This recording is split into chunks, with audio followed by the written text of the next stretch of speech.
Gahapon 14 akong panlaba kagahapon. Nauga na ang uban. Ang uban nauga na. Kay gamay ra kayo among hayhayan tungod sa kadaghan sa bulingon. Karon pa nako gayhay kagabi eh. O di ba? Na klaro man kaayo nga di mo ulan so gipabuntagan nako. Kamo nagapabuntag ba mo sa inyong sinampay? Kagabi man ko naghayhay so okay ra. Kaya para mauga dayon. Katong gipakita nako bitaw nga gatapok sa gawas. Dito to sa sulod sa amo ang budiga. Gawas nako ba kay gigawas nako kay pastag yung daghanan ng ilaga ok tapos mahadlok og naay ko ana ipanglabay na to nako. Gipilian lang nako to ang mga dulaan sa ako ang mga apo. Mga dulaan to nila nga ipangtago nako kay pag human man gud nila og dula ilahang gubaon ang ilahang dulaan pag mapulaan na tapos ikalat.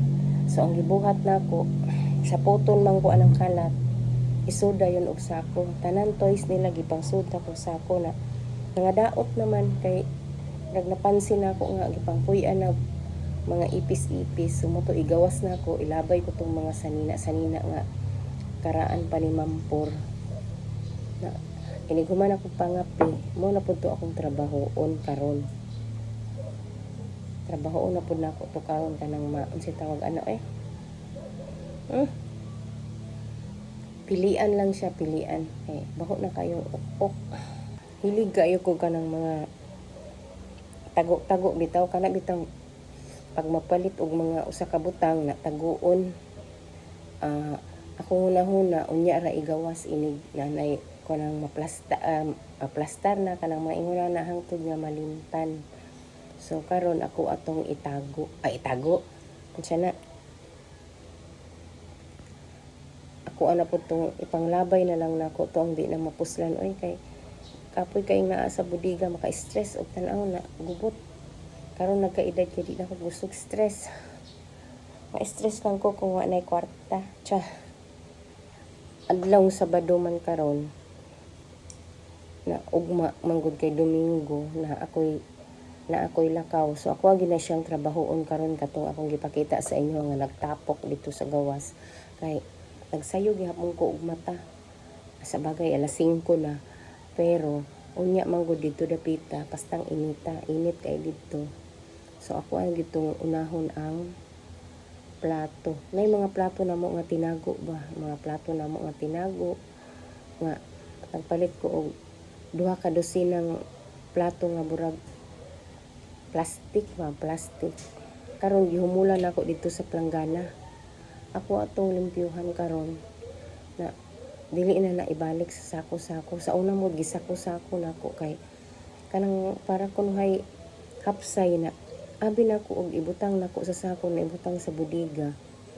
Wala daghan mahinung kaayo mga ok-ok. Uy, bastang daghan ng ok-ok na ok-ok, R80, tanan naghalo-halo na nanay mga uhipan, mo to nga gipanghabwa nako tanan gilimpyuhan nako tanan budiga dito.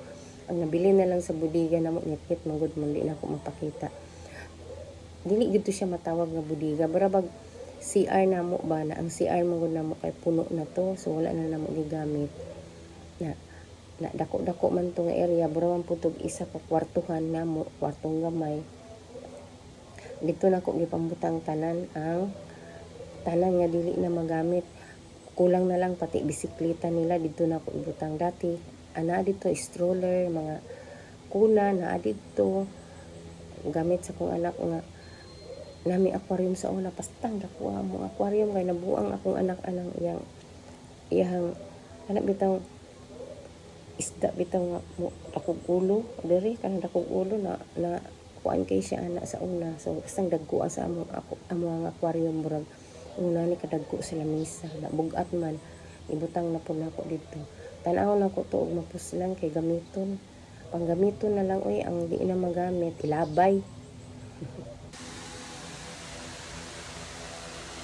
Tulog pa. Sa nina nga di na mapuslan.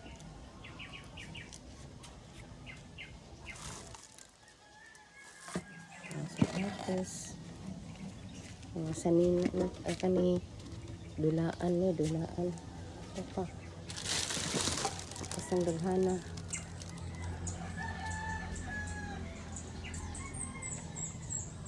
Kani. Nag-boarding house si Kayla sa una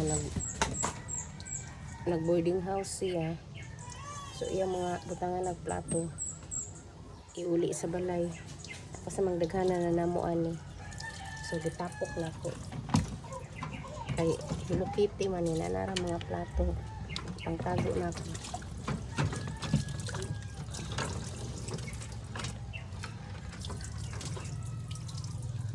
Napay mga trapo nga wa pay laba. Maka-stress na.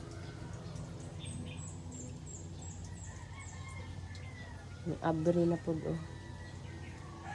Naara bayawak diri nga nasa lugot ba. Na makaanha ra ba na diha makasulod tong bayawak nga gamay.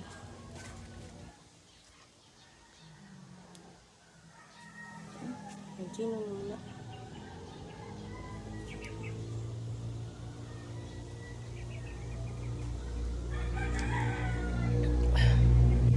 Kinahanglan sayo na ako tumbuhaton kay trabahoon limpyuhan habwaon usa tapos pag dili na gyud papuslan wala nay basig na natago baron dito namo ba nga gamit kay limtanon kay ko para malabay to nako tanan na katong mga dulaan ako alang tong limpyuhan.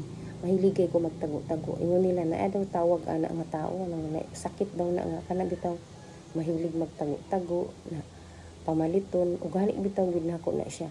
Nagani ko gipalit karong bag-o nga isa ka set nga pitsil. Glass siya mabuak. Na ug human ako palit hangtod karon na pa sa sulanan sa karton. Man ang ginakasab-an ako sa akong mga anak kay mahilig daw ko palit-palit na.